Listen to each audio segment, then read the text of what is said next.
Olá, eu sou Rita Castro, nutricionista, e no vídeo de hoje nós vamos falar sobre a dieta do DNA. Você já ouviu falar sobre ela? Com certeza sim! E já deve ter pensado, isso é mais uma invenção, é mais uma dieta da moda que surgiu por aí. Mas na verdade não existe nada disso. O que acontece? No vídeo passado eu expliquei o que era a diferença entre nutrigenômica e nutrigenética. E o que se fala sobre a dieta do DNA, na verdade, são os conceitos da nutrigenética. Por quê?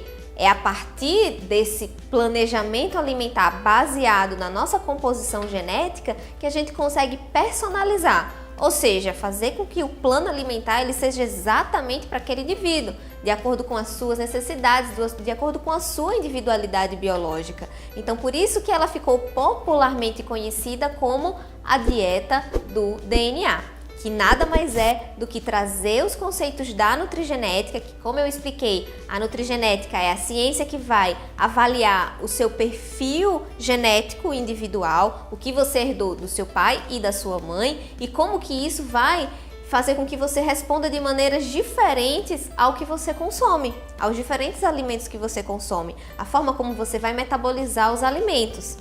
E aí, para isso, novamente, a gente precisa ir lá no quadro para eu explicar mais alguns detalhes para vocês. Então, vem comigo!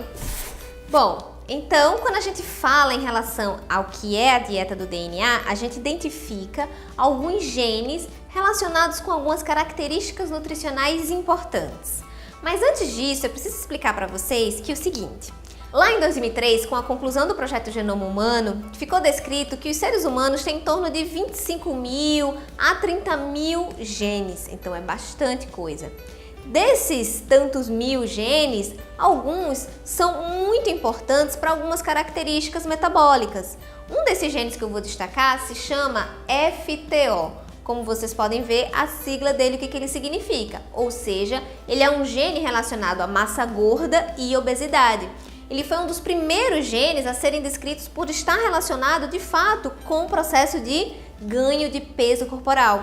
Foi descrito em vários estudos que o FTO aumentado, ele faz com que as pessoas elas ganhem peso com mais facilidade, que elas tenham dificuldade em perder peso e que elas tenham, de fato, um metabolismo muito lento.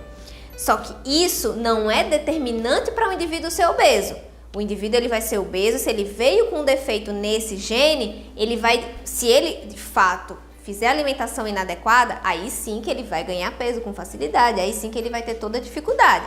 Mas se ele nasceu com esse gene defeituoso e se ele mantém uma alimentação adequada, se ele faz exercícios físicos, esse gene ele não vai ser relevante para o processo de obesidade. Não é por causa desse gene que você vai ser obeso, mas se você tem esse gene alterado e come errado e é sedentário, aí sim a obesidade vai aparecer e o pior, a dificuldade lá para perder peso.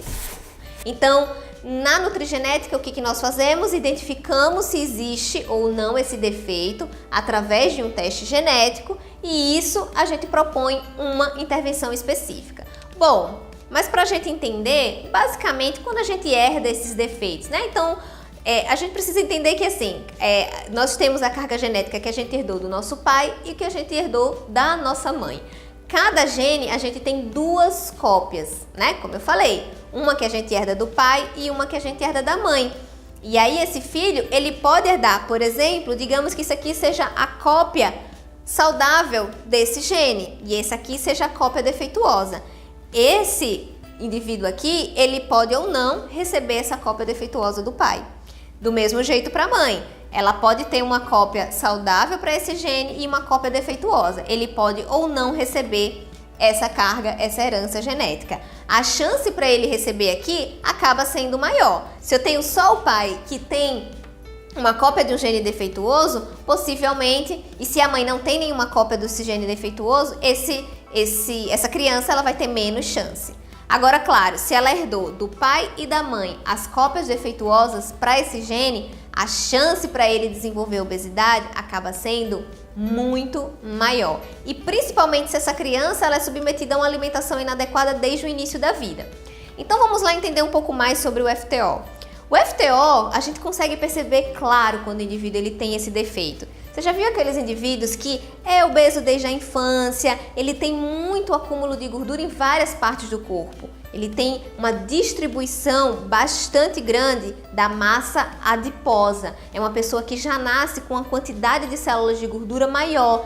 E essa célula de gordura, ela se expande, que vai armazenando cada vez mais gordura dentro dessa célula. E por isso, quanto mais essa célula se expande, mais difícil fica de perder, mais difícil vai ficando de emagrecer. Então, o FTO ele é um exemplo clássico do que a gente chama da nutrigenética e da famosa, né, que ficou conhecida como dieta do DNA, porque com base nela a gente consegue personalizar a dieta. Fazendo o quê?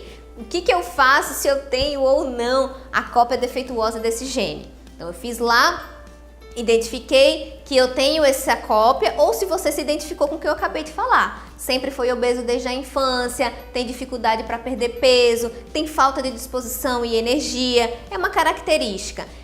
E outro ponto importante para quem tem o FTO alterado é ter bastante compulsão alimentar. Isso é clássico. Então, muitas pessoas também vão se identificar. O que é compulsão? Sentir fome o tempo inteiro, é não ter o autocontrole em relação à alimentação. Então, o que as pessoas que têm essa alteração genética a gente pode fazer através da alimentação?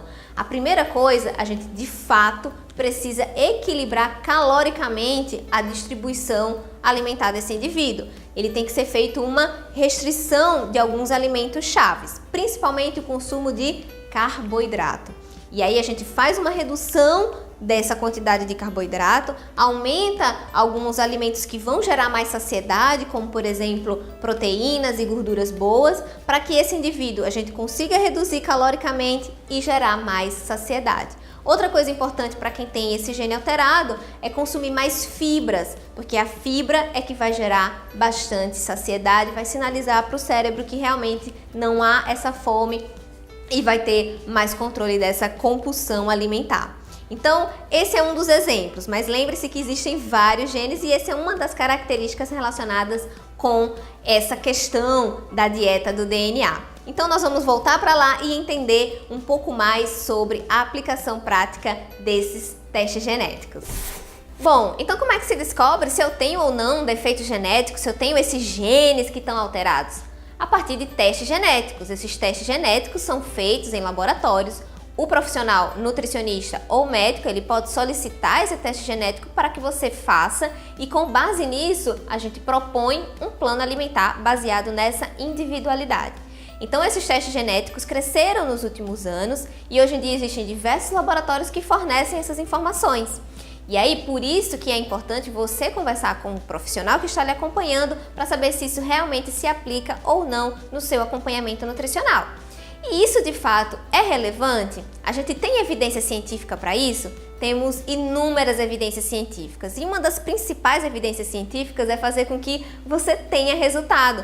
Nada mais frustrante do que você fazer dieta, fazer exercício e não ter o resultado que você quer. E aí com isso a gente consegue ter realmente o resultado preciso para a sua alimentação. Um dos primeiros estudos publicados revelou o seguinte, que quando a gente faz o teste genético, a gente compreende melhor o nosso metabolismo, a gente consegue se envolver melhor no processo de mudança dos hábitos alimentares. Quando a gente sabe onde está o problema, fica muito mais fácil de poder seguir, de realmente fazer aquilo o que vai realmente funcionar para mim. Então, esses estudos eles mostram que os indivíduos que fazem o teste genético e são acompanhados a partir do teste genético, eles conseguem aderir muito melhor ao plano alimentar. Quando a gente consegue identificar os indivíduos a partir de uma boa anamnese, ou seja, de uma boa entrevista, de uma boa conversa com o paciente, a gente consegue identificar sim se ele tem ou não um possível defeito genético e com base nisso já também propor um plano alimentar individualizado. Aí você vai me perguntar, Rita, então é extremamente necessário, eu só consigo fazer a dieta do DNA especificamente para o meu corpo se eu fizer o teste genético? Não necessariamente. Você precisa compreender que esses defeitos genéticos existem a partir de uma boa avaliação, tanto bioquímica como nutricional, da sua história de vida, a gente já consegue identificar. Como eu falei lá no quadro, aquele gene lá relacionado com a obesidade é muito claro de conseguir perceber se o indivíduo ele tem ou não. Basta algumas perguntinhas relacionadas ao apetite, relacionada desde quando foi o histórico de ganho, de perda de peso desse indivíduo na infância e na adolescência. Com base nisso, a gente já consegue supor se tem ou não esse defeito genético. E aí a gente já consegue traçar as estratégias mesmo sem diretamente ter o teste genético. Até porque, como isso ainda tem um custo de fazer o teste, a gente não necessariamente precisa ter o teste para fazer a aplicação da nutrigenômica e da nutrigenética na prática clínica.